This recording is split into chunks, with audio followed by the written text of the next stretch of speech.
The budget bill passed the House easily. What's your impression of the bill? Well, I hope the Senate's able to move forward. Listen, this is no time for victory laps. It's probably the least that the Congress could do, but probably the most we can do under the circumstances of hyper-partisanship and how polarized things have gotten.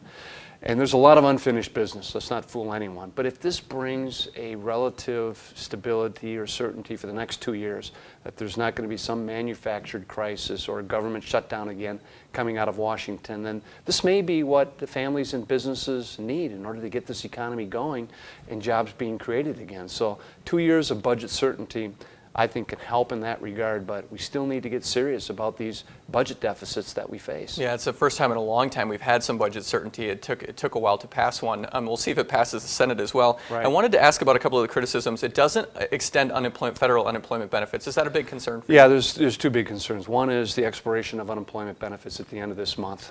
Close to 100,000 Wisconsinites will be impacted by that. This will have an impact on regional economic growth. Some economists claim that this will result in over 250,000 jobs being lost because these people who are out looking for work and can't find it, they need those benefits. They will spend them immediately, locally, probably in small businesses, which helps the local economy too. And 100,000 in Wisconsin will definitely have an impact. And the additional concern is it does not address the debt ceiling that's going to come up again in the spring.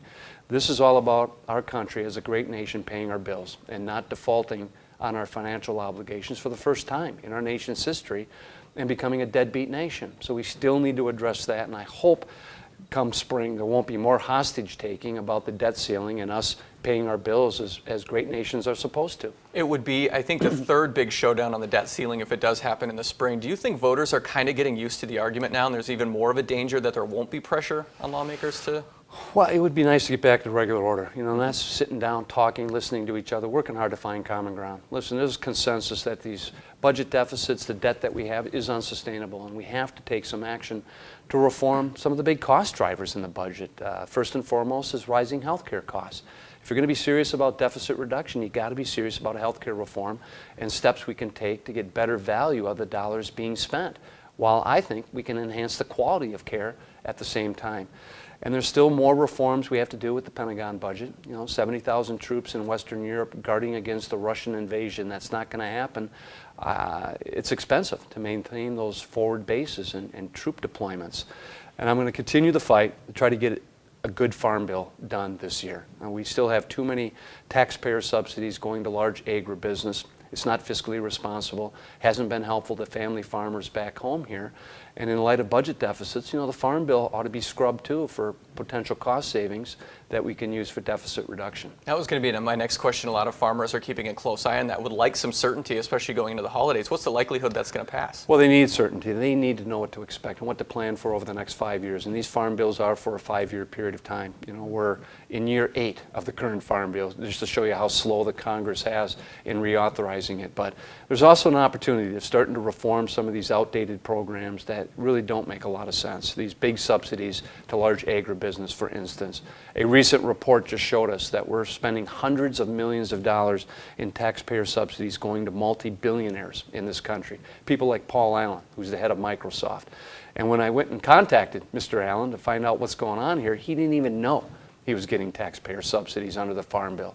And it's merely because they're the landowners. They're not even farmers working the land that qualifies them for these subsidies. So this is silly. You know, we shouldn't be doing that. And let's find those savings first before we start going after the most vulnerable in our society, like $40 billion worth of cuts in the nutrition title that will primarily impact low-income children, individuals with disabilities, and older Americans. I mean, is that really who we're going to single out for pain and sacrifice in the budget when multi-billionaires are getting subsidy payments?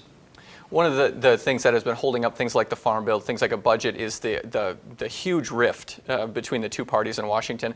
After the budget bill passed the Congress, Speaker Boehner had some strong words for members of his own party. Is this a signal that things might be moving kind of back towards a Congress that can compromise? Well, I hope so, because compromise is the essence for the survival of any democracy, let alone any family. You know, Mark, if I came home and told Tawny, dear, there's going to be a new way of doing business in this family, it's going to be my way or no way at all, she'd throw me out on my ears. So I don't know why my colleagues are bringing that attitude with them in Washington. They got to understand it's not going to just be their way. They're not going to get everything at the end of the day. And that's the only way the system can work, unless you just want to shut things down, and default on our payments and shut the government down. And that just creates so much economic uncertainty. And Congress needs to start getting out of the way of the private sector and learning how we can better partner with the private sector to get the robust job creation that we need. I was wondering if you would comment, I'm not sure if you heard about it today, that a federal judge has ruled that the NSA's phone data banking is unconstitutional. Do you want to comment on that? Yeah, you know, Congress is scrubbing that program right now and finding out ways of being able to increase oversight and accountability while complying with the Constitution. I think the program is important. I think we have to have the ability to connect the dots in order to prevent terrorist attacks, but we also need to respect the Fourth Amendment against unreasonable searches and seizures.